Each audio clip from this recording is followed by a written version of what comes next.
meeshaan waxaan ku haynaa qalimul qaari oo ah qalimkii akhrinayay qur-aanka kariimka oo maanta qalimaanta hore u arki jirteen maaha. qalinkan waa qalin ka duwan, waa qalin kugu barayo qur-aanka kariimka ah luuqadaadii afka soomaaliga luuqadaadii hooyo.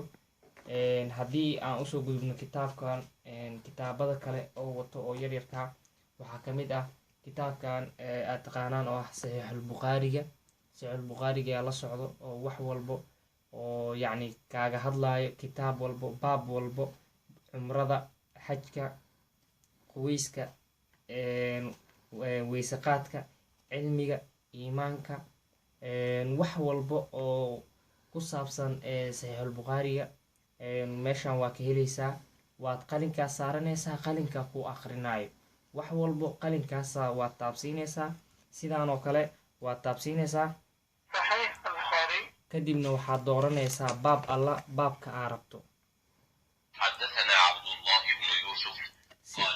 si alla si aa rabta aa u qaadane tartiibtaada u samaysan. wuxuu kaloo leeyahay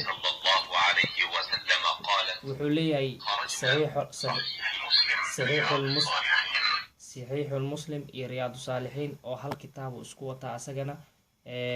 saxiixulmuslim xadiis walba oo saxiixulmuslim ku qoran halkan waa ka helaysaa iyo baabka oo ka hadlaya xadiiskaas. sidoo kalena wuxuu leeyahay riyaadu saalixiin, kitaabka riyaadu saalixiinka asagana wax yaroo kasoo qaaqaatay, laakiin majmac walbo xadiis walbo oo riyaadu saalixiinka uu ka hadlayo ama ku qoran kitaabkan wuu leeyahay. wuxuu leeyahay oo kale qaacidatu nuuraaniya, qof kasta waa yaqaanaa kitaabkan. qaacidatu nuuraaniya wuxuu ka kooban yahay xusni muslim waa ku jiraa,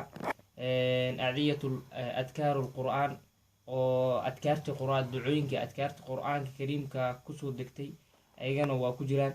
adciyatu wa adkaaru sunna min asuna nabawiya, adkaartii iyo ducooyinkii sunnadii nabiga caleyhi salaatu wassalaam waa ku jiraan. asmaa ulxusnaha ka helaysaa, suuratulyaasiin, suuraturaxmaan, suuratulmalik, suuratulwaaqo ah.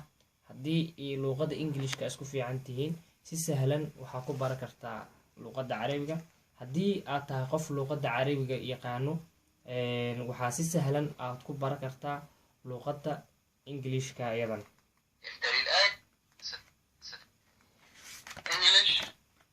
waa kana sida tirada oo kale aa ujeedaan. يوم الاثنين أحمد العجمي، سعد ألغام، أردو، فرنش، تفسير القرآن الكريم، English. Monday. waa kana sida maalmihii kale ku sheegaa. يوم الاثنين. yowm alithnain, Monday. monday oo ah maalinta isniinta. marka si sahlan waxaa uga baran kartaa luuqada ingiliishka iyo luuqada carabiga. wuxuu kaloo hayaa qur-aan kariimka oo iyadana si sahlan aa uga baran karto sida suuratulqiyaama tafsiirka. halkan tafsiirka qur-aanka sida uu u sameynayo mashiinka yarka waa ku raaxaysanaysaa. aayaddaas keliya 10 mar haddaad ku cisho waa cajiib. waxaad arkaysaa adigoo dhuuxii iyo laftigii si fiican isula fahma. matalan bawaatan yaa ayuha aladiina aamanuu laa tatakiduu caduwii wa caduwikum awliyaa'a litulquuna ilaykum bilmawadati waqad kafaruu bimaa jaa'akum min alxaqi. fiiri bal aayaddaa tafsiirkeeda markaa uu fiirinayo sheekh umul wuxuu yidhi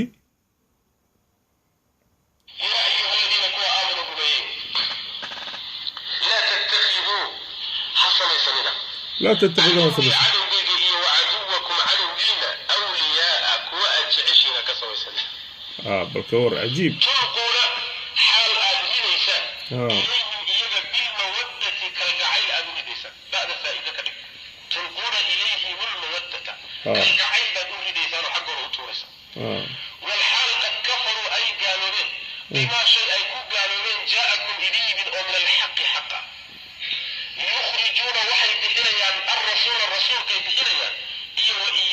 إذن كذا محي إذن صارت أن تؤمنوا إلى الرميسين برتين بالله الله ربكم ربي دحا إن كنتم أتاتهم خرجتم كوابحي جهادي برتين هذا بحنا في سبيل جدك يأتكو جهادي سم إيه ابتغاء مرضاتي رضاه الرادين إنسان برتي هذا بحنا هو أولياء كتغنينه فلا تتخذوهم أولياء تصرون وقرصر إنسان بربي إليهم إيجا حقنا واحد كقرصر إنسان بالمودة كالقعيلة كقرصر إنسان عجيب وقالبي تصرون إليهم حقنا واحد وقرصر بالمودة كالقعيلة ضد الواحد أنا تصرون حال عبقرين إنسان إليهم إيجا أخبار النبي وركي سيبا تصير أهم أسين إنسان عجيب بالمودة كالقعيلة أتعيشين إيجا درتين كالقعيلة سوابت الدساوية إنسان وأنا أرغب بربي أعلم من أغاشب ربنا بما شيء أخبرتم آخرين إنسان إنما شيء أعلمتم أبوتين إنسان